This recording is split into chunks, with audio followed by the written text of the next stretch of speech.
The New York Times had a very controversial poll recently that had him up in every battleground state and winning states such as Nevada, which has gone to the Democrats the past 5 elections, winning there in double digits.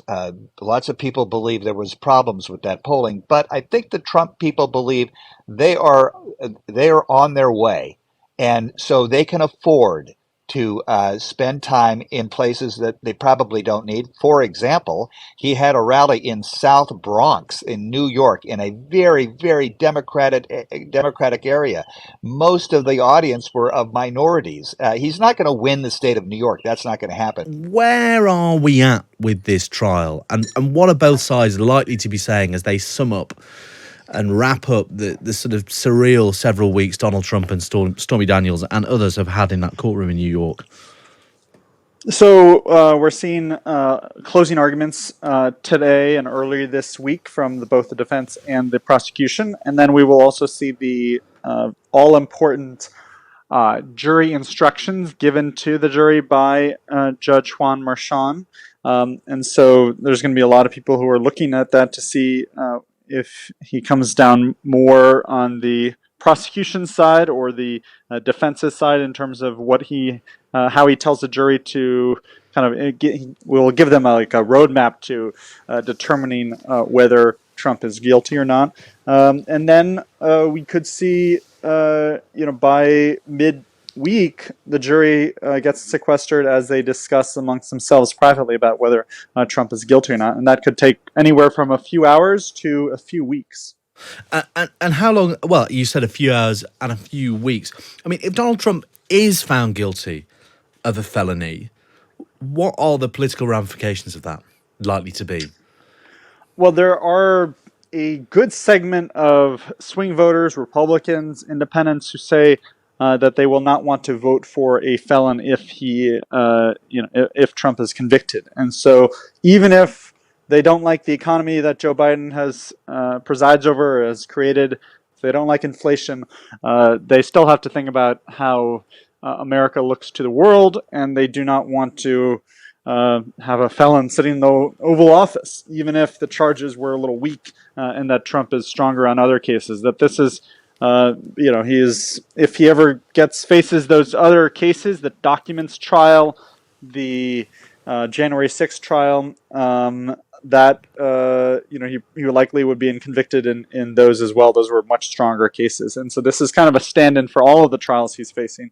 But I think that, Biden will still have to press the case in the debate in a month to try to win over more people and change the trajectory of the race, since the Biden campaign has only mentioned this trial twice in 100 campaign emails that they've sent since the start of it. So they're not banking on it, but they are hoping to benefit from it. Well, Daniel Lippman, White House reporter for Politico, thanks very much for the latest on the trial of Donald Trump in New York. I'm sure many people listening here in the UK will say that they'd never even heard of the Libertarian Party. Tell us what's going on here and why Donald Trump was addressing them. Well, Libertarian Party is a party that has deep roots in American politics. It goes back many, many presidential elections.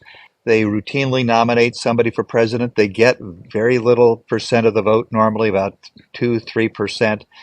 They stand for absolutely limited government. Very Jeffersonian in the sense that they want a Coast Guard, maybe a military, and that's pretty much it. They don't want tax. There's very limited taxation, if any taxation, and they want to be sort of left alone. And they're very, very conservative in many respects. In some respects, they're very liberal because they're opposed to laws governing drug abuse, for example. It should be up to you have your right if you want to, as long as you know the consequences. The government shouldn't be telling you what drugs you can't take, or if you want to engage in paid sex, so they're pro-prostitution, that shouldn't be illegal, that kind of thing. And so Donald Trump thought he could... I was just going to say, why would Donald Trump be going out to try and seek their votes? Well, he believes, Donald Trump believes he can do anything, really. There's not a constituency out there that won't, unless you're, to use his word, part of the political scum that's anti-American and wants to destroy America. If you're not in that category, then you should be open to his candidacy, and that includes people who want more liberty and less government. He thought that his candidacy would resonate with them, and he's interested in branching out a little bit. Get a little chunk of that 3% vote could be determinative in some of the very close states. So he thought he would be welcomed, and in fact, he has spoken to libertarian groups in the past and actually did have a very good reception, but not this weekend. Yeah, and you would think that perhaps he would be spending what limited campaign time he has out in those key swing states trying to win over the voters that he needs to actually win the presidential election. Yes, they do believe that they're winning. They look at the polls, and the New York Times had a very controversial poll recently that had him up in every battleground state and winning states such as Nevada, which has gone to the Democrats the past 5 elections, winning there in double digits. Lots of people believe there was problems with that polling, but I think the Trump people believe they are they are on their way, and so they can afford to spend time in places that they probably don't need. For example, he had a rally in South Bronx in New York, in a very, very democratic area. Most of the audience were of minorities. He's not going to win the state of New York. That's not going to happen. But it was, hey, listen, I'm taking it to the Democrats, and I have a economic message that resonates with people of color as well. So I think they're just very confident, frankly.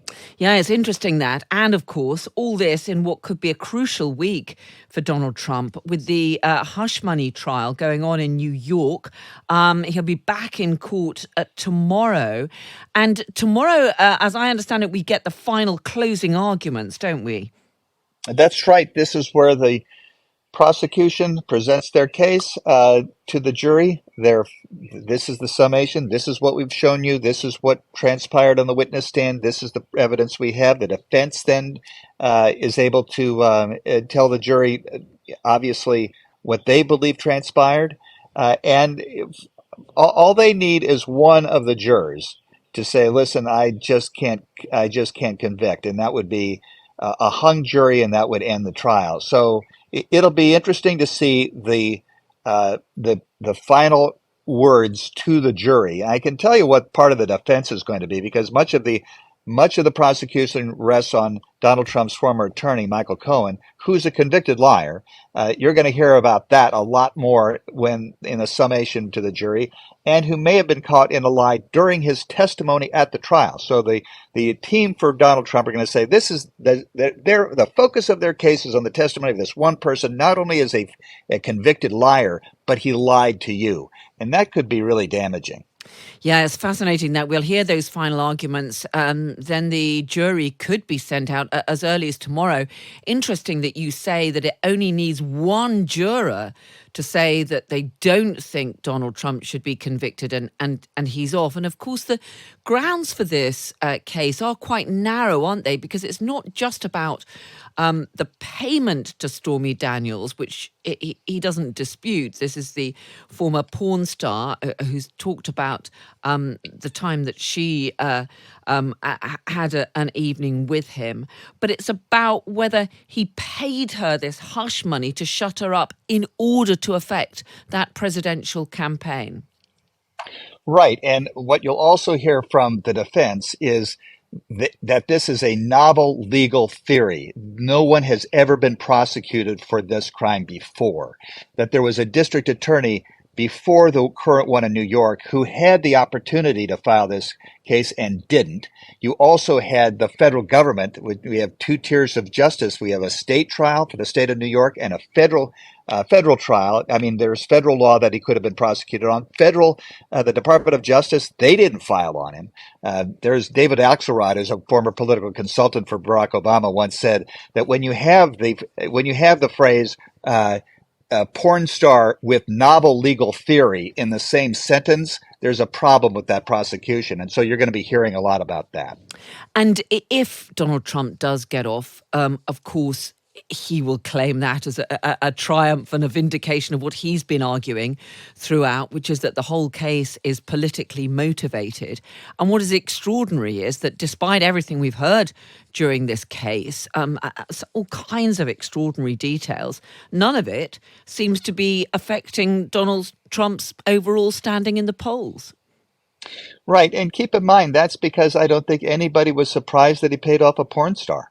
I know that nothing came out in this trial that shocked the conscience of the people that support Donald Trump. They just kind of assumed he had paid her off, and the idea that he paid her off to help keep the allegations from Stormy Daniels out of the press before the election. Well, I think every politician does that. So to people that really distrust and dislike and hate Donald Trump, they're very much interested in obviously the conviction, but I don't think it's changed anybody's minds. And frankly, there's no indication in polling that it's changed anybody's minds. Just to the opposite. Every time he has been indicted, his popularity has gone up, and that tells you something about the American trust in the judicial system and in the politics in general.